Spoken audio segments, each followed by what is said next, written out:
Welcome back.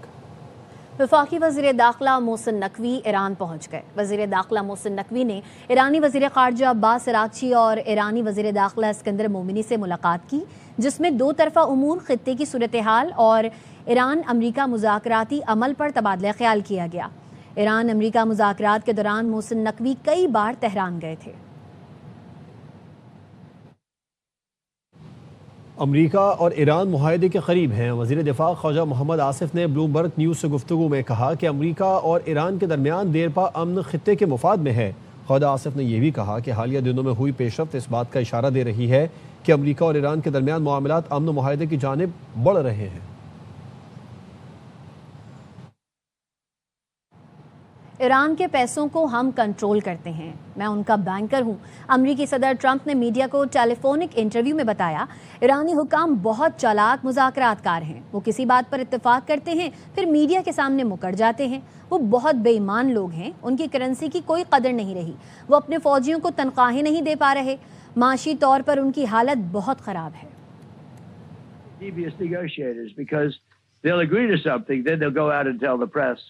That right. They did not. No, they're very dishonest people. Their currency has almost no value. They're not paying their soldiers. Their soldiers are leaving. So economically, they are a mess. They can't borrow money. We control their money. I'm their banker.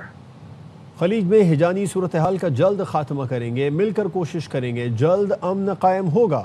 वज़ीर आज़म शहबाज शरीफ का अक़लियतों के कौमी दिन पर इस्लामाबाद में तक़रीब से खिताब। कहा, मक्का दिफाई मुआहदा किसी मुल्क के ख़िलाफ़ नहीं, अमन और खुशहाली के लिए है।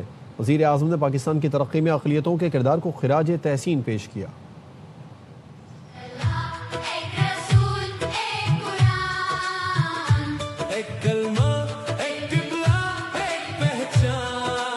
पाकिस्तान ने मक्कातुल मुकरमा में ट्राइलेटरल डिफेंस पैक्ट किया है। ये बात बिला खौफ तरदीद कहना चाहता हूँ। ये डिफेंस पैक्ट किसी मुल्क के खिलाफ ये मुआहदा नहीं हुआ। ये मुआहदा है अमन को फरोग देने का। ये मुआहदा है तरक्की और खुशहाली को फरोग देने का। तुर्किया, सऊदीया, पाकिस्तान, इस्लामी दुनिया के निगहबान।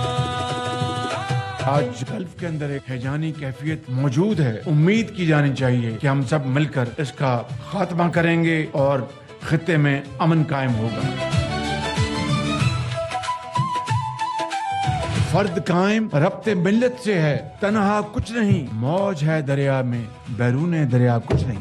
पाकिस्तान पाइंदाबाद। पाकिस्तान, इस्लामी दुनिया के निगहबान। सऊदी बादशाह का मक्का इजलास पर मजलिस शूरा इजलास से खिताब। खादिमुल हरमैन शरीफैन शाह सलमान बिन अब्दुल अजीज़ ने कहा, मक्का इजलास तीनों ममालिक के ताल्लुकात मज़ीद मजबूत बनाने में अहम किरदार अदा करेगा। ये इजलास इलाकाई चैलेंजेस से निपटने की मुश्तरका कोशिशों और तवील मुद्दती दिफाई शराकत दारी की बुनियाद मजबूत करने में मुआविन साबित होगा। शाह सलमान ने सऊदी अरब के तुर्किया और पाकिस्तान के साथ तारीखी ताल्लुकात को सराहा। शाह सलमान ने कामयाब इजलास पर वली अहद मोहम्मद बिन सलमान, वज़ीर आज़म पाकिस्तान शहबाज शरीफ और तुर्क सदर तैयब उर्दवान का शुक्रिया अदा किया। Commander national strategic command general Syed Aamir Raza को निशान इम्तियाज़ मिलिट्री से नवाजा गया। ऐवान सदर इस्लामाबाद में खुसूसी तकरीब के दौरान सदर मुमलिकत आसिफ अली जरदारी ने commander national strategic command general Syed Aamir Raza को निशान इम्तियाज़ मिलिट्री से नवाजा। वज़ीर आज़म शहबाज शरीफ, फील्ड मार्शल सैयद आसिम मुनीर और सर्विसेज चीफ भी तकरीब में शरीक थे। नायब वज़ीर आज़म इसहाक डार, चेयरमैन सेनेट यूसुफ रज़ा गिलानी, वफाकी वुज़रा और दीगर अहम शख्सियात भी मौजूद थी।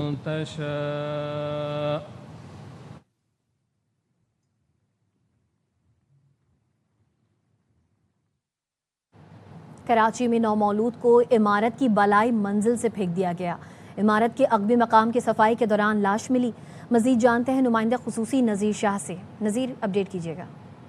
बिल्कुल देखें, 13D का इलाका जहाँ फर्नीचर मार्केट के करीब एक हाई राइज बिल्डिंग है, 20 मंजिला جس کی بالائی منزل سے ایک نومولود بچے کو اوپر سے پھینکنے کی اطلاع ملی تھی، جس کے بعد پولیس کی نفری کرائم سین پر پہنچی تو ان کو یہ اندازہ ہوا کہ 3 سے 4 دن یہ پرانی لاش ہے جس کو اوپر کسی منزل سے پھینکا گیا، اور کئی فلور ایسے ہیں جن کے اوپر خون کے اور دیگر یہ شواہد بھی ملے کہ اس کو اوپری منزل سے پھینکا گیا ہے۔ 20 منزلہ یہ عمارت ہے۔ پولیس کی جانب سے کرائم سین کو بھی طلب کر لیا گیا ہے اور بچے کی لاش کو فوری طور پر فلاحی ادارے کے حوالے کر دیا گیا، اور پولیس کا کہنا ہے کہ تمام جو اس ڈک کا جو ایریا جو عقبی ایریا کہلاتا ہے وہاں پر موجود جتنے بھی فلیٹس ہیں ان سے پوچھ گچھ کا عمل جاری ہے، اور اس سلسلے میں اس واقعے کا مقدمہ بھی درج کیا جا سکتا ہے کیونکہ یہ مقدمہ بھی درج کر لیا گیا ہے۔ نذیر شاہ اپڈیٹ کر رہے تھے، شکریہ۔ کولمبیا میں 7.4 شدت کے زلزلے سے تباہی، 132 افراد ہلاک اور 570 زخمی ہو گئے۔ درجنوں عمارتیں ملبے کا ڈھیر بن گئیں، 6 ایئرپورٹس متاثر، فلائٹ آپریشن معطل کر دیا گیا۔ زلزلہ متاثرہ شہروں میں امدادی سرگرمیاں جاری ہیں۔ اب تک کے لیے اتنا ہی، دیکھتے رہیے ARY نیوز۔